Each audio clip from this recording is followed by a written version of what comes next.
It's the island where they dump all the trash. And symbolic of that is the dogs are treated like garbage. I Love Dogs is a 2018 behind-the-scenes look at how the characters and set pieces in the movie I Love Dogs were designed, created, and animated.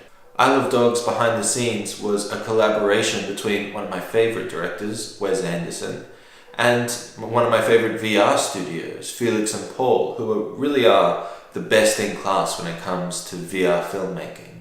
And of course, it's made available through Google Spotlight Stories.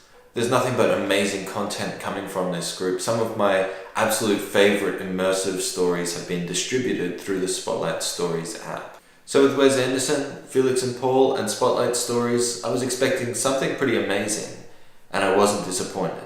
This film is really designed to be seen twice.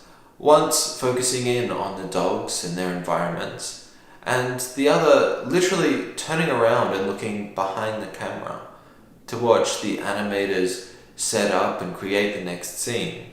You could say that you're watching the animators animate themselves. So Felix and Paul really managed to tell two stories at once.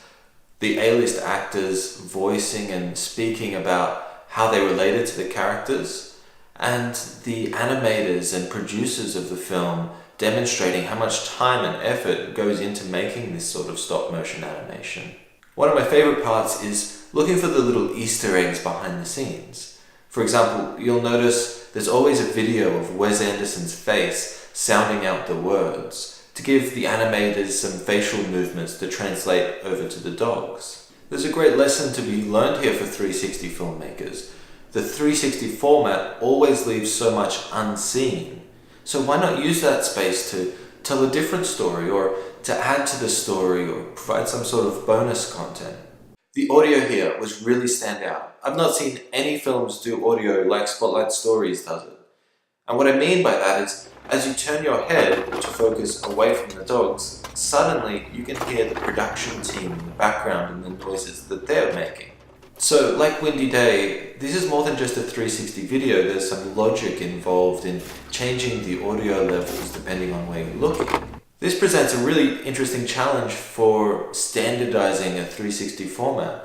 Do these sort of features get built in, and what do the production workflows for that look like? There are other techniques used here to enhance your sense of presence. For one, when you're focusing in on the dogs, you'll notice that there's always multiple planes of focus. There might be the dog in the foreground, and then maybe a gate and some gravel, and then continuing planes of focus into the background. This is all about giving a sense of depth, using that Z plane.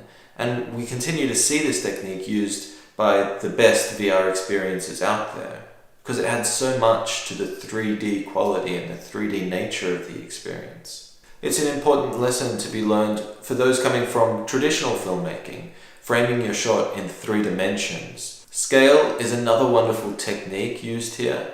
So the viewer is set as the same size as the dogs, which of course makes them more relatable. But then there's this mind-blown moment when you look around and you see that the dogs are being modeled at about this high, and you realize, oh, that's how big I am right now. I Love Dogs Behind the Scenes is a much recommended from me, and you can watch it through the Google Spotlight Stories app on iOS and Android. If you found this review helpful or interesting, then please like and subscribe. I'm going to continue to produce 1 to 2 reviews each week. Thanks for watching, and see you next time.